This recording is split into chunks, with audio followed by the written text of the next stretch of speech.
many important technologies that start life on the battlefield that we take for granted on a daily basis. Have you ever used the internet? Well, did you know that in 1977, during the Cold War, that's when it was invented? So, war is not entirely new. As someone that benefits from these technologies on a daily and understands the cost, today I'll be explaining the cost to the people and cost of the community and some technology that we've benefited from these wars. First, the biggest disadvantage of the war. War brings death. So what this means is death to soldiers, death to civilians, and a quote from the Guinness World Records, by far the most costly war in terms of human life was World War II during 1939 to 1945. It is estimated to have been 56.4 million people, 26.6 million were Soviet fatalities, and 7.8 million were Chinese civilians.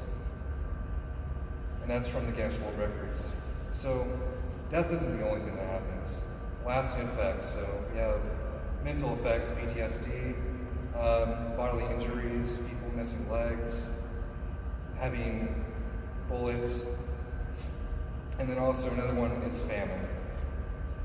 So war also destroys communities. So what do I mean by that? Well, we have civilian bombings, and Betsy Madison from National Geographic quoted this, the German Luftwaffe dropped thousands of bombs on London from 1939 to 1945, killing at least almost 30,000 people, and more than 70,000 buildings were completely demolished, and 1.7 million were damaged.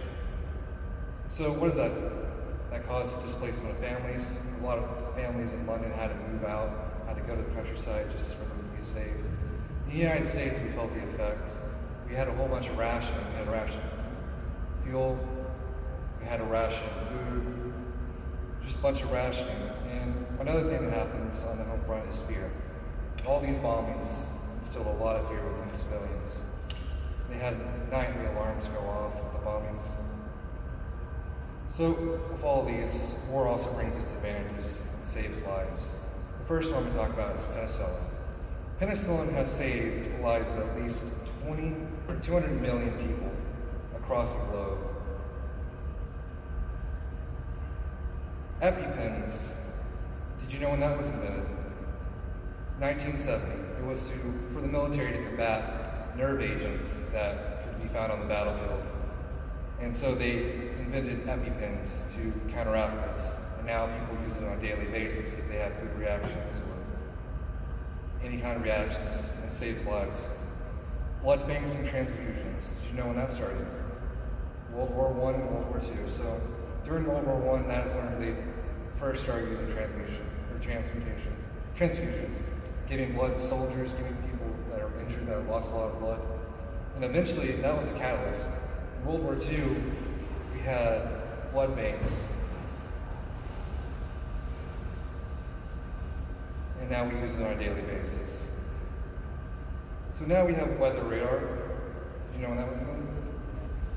So first off, it came from military technology to detect aircraft in England, to know the bombings. They wanted to be able to track the aircraft if they're coming in. So that was in 1935, and eventually they found a use for it for civilian use. So they were able to detect hurricanes. So in 1954, they were able to detect 2 hurricanes at home.